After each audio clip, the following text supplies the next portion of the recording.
ద్వారా ఆటంకాలు కలిగిస్తున్న ధనిక తెలంగాణ రాష్ట్రాన్ని 8,19,000 కోట్ల రూపాయలు అప్పు చేసిన తల తాకట్టు పెట్టైనా చెప్పిన ప్రతి మాటని చిత్తశుద్ధితో పేదవాడికి అందించిన దాంట్లో భాగమే ఈ భూభారత కార్యక్రమం కూడా.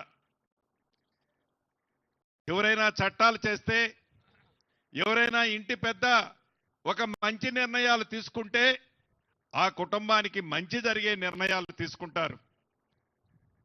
చట్టాలు చేస్తే అంతకు ముందున్న చట్టాల కంటే ఇది బ్రహ్మాండంగా ఉందిరా ఈ చేసిన చట్టం, ఈ చట్టం వల్ల మనకి చాలా మంచి జరిగిందిరా, శభాషురా అని నలుగురు పొగిడేటట్టు చేస్తారు. కానీ ఆనాడు ఆ పెద్దలు ఆ దొరవారు చేసిన చట్టం, ఆ 2020 చట్టం పేదవాడు కన్నీరు తుడచటం కాదు కదా, పేదవాడిని, రైతన్నని, భూములున్న ఆసాములని ఆతాల పాతాల లోకానికి ఆ చట్టం ద్వారా తొక్కారు అనేది ముమ్మాటికి నిజం. ఆ నిజము కాబట్టే 2023 డిసెంబర్లో జరిగిన ఎన్నికల్లో ఇందిరమ్మ ప్రభుత్వాన్ని తెలంగాణ రాష్ట్రంలో ప్రజలు నమ్మి తీసుకొచ్చారు. కాబట్టే ఆ చట్టాన్ని మార్చాలని, మార్చిన చట్టం ఒక రేవంత్ రెడ్డి గారికో, ఒక పొంగులేటి శ్రీనివాసరెడ్డి గారికో, కేబినెట్ మంత్రులకో, కాంగ్రెస్ పార్టీకో మంచి జరిగితే సరిపోదు.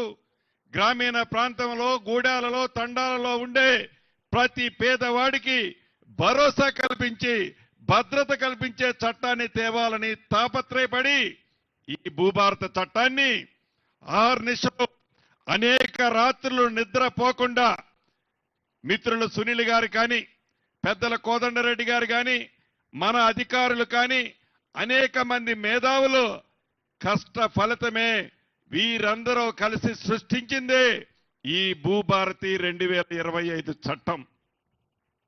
చట్టం చేయటమే కాదు, ఆనాడు 2020 చట్టానికి ఈ 2025 భూభారత చట్టానికి ఎన్ని తేడాలున్నాయో కళ్ళుండి కూడా కళ్ళు మూసుకొని నాకు ఏమీ కనపడటం లేదని ఏదైతే ప్రతిపక్షాలు ఇంకా పచ్చి అబద్ధాలు ఆడుతున్నాయో అది చూస్తేనే బాధ అనిపిస్తుంది.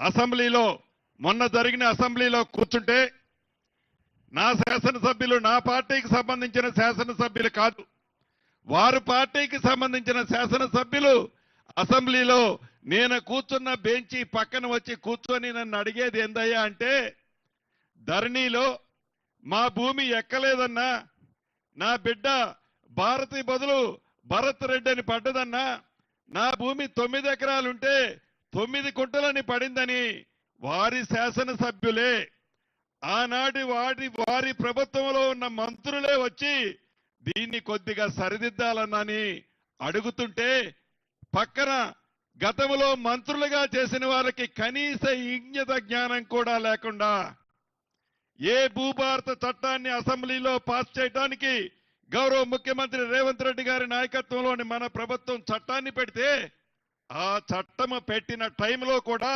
నిస్సిగ్గుగా పదవి పోయిందనే ఉక్కు రోషంతో ఆ చట్టాన్ని కూడా ఆమోదించకుండా ప్రయత్నం చేసిన మహానుభావులు ఆ దొరవారు, వారి తొత్తులు. అటువంటి చట్టాన్ని ఏది ఏమైనా పేదవాడి కన్నీరికి, పేదవాడికి అండగా ఉండటానికి చేసే ఈ చట్టం ఇందాక అనేక అంశాలని సునీల్ గారు, అడిషనల్ కలెక్టర్ గారు మా మిత్రులు చెప్పారు. నిజం. అవే కాదు, ఈ చట్టం దేశంలోనే రోల్ మోడల్ చట్టం కాబోతుంది. ఈ చట్టంలోని ఒక 4-5 అంశాలను చెప్తున్నాం. 2020 చట్టం చేసేనాడు అధికారుల దగ్గరికి ప్రజలు పోవాల్సి వచ్చింది. 2025 మన భూభారత చట్టం చేసేనాడు అధికారులే మీ ఇంటి దగ్గరికి వస్తున్నారు. ఈనాడు ఆనాడు అప్లికేషన్ పెట్టాలి అంటే 1000 రూపాయలు కట్టాల్సి వచ్చేది.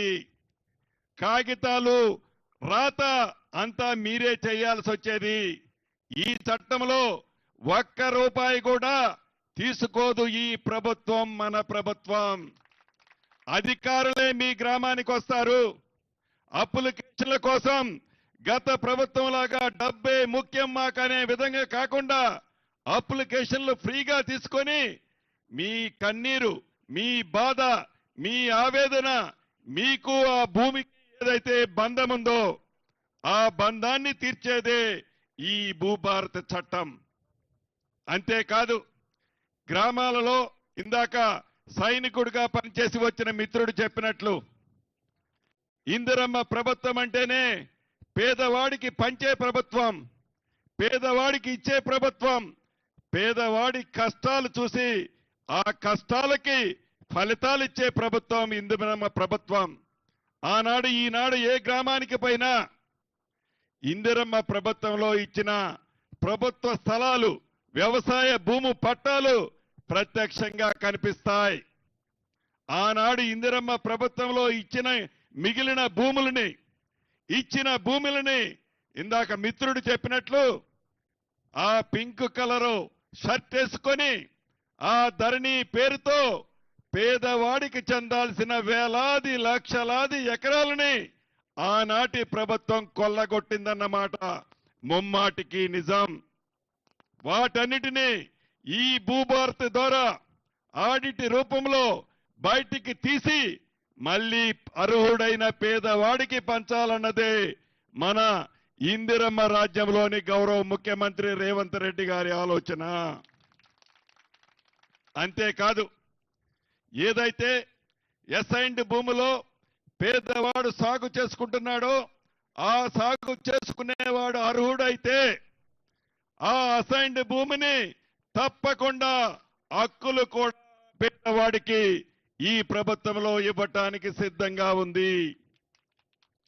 అంతేకాదు ఆనాడు అర్ధరాత్రి రెవెన్యూ వ్యవస్థని భ్రష్టపట్టించే విధంగా విఆర్ఓ వ్యవస్థని ఒక్క కలము పోటుతో ఒక్క అధికారి చెప్పిండని ఒక ఊళ్ళో ఆ దొరవారి మాట ఆ విఆర్ఓ వినలేదని ఆ వ్యవస్థనే కుప్ప కూల్చిన ఆ మహానుభావుడు తీసుకున్న నిర్ణయాన్ని మన ఇందిరమ్మ ప్రభుత్వంలో ప్రతి రెవెన్యూ గ్రామానికి ఒక రెవెన్యూ ఆఫీసర్ని, ఉద్యోగస్తుడిని తప్పకుండా పెడతామని చెప్పి అన్న ప్రకారం ఈ రెవెన్యూ సమస్యల భవిష్యత్తులో రాకుండా ఉండే విధంగా అర్హులైన వాళ్ళని మళ్ళీ తిరిగి ఆ వ్యవస్థలోకి తీసుకొచ్చి పేదవాడికి ఆ రెవెన్యూ గ్రామంలోనే ఏ కష్టం వచ్చినా అక్కడే శాశ్వతంగా పరిష్కరించే సౌకర్యాన్ని మన ఇందిరమ్మ ప్రభుత్వంలో తిరిగి తెచ్చుకుంటున్నాం.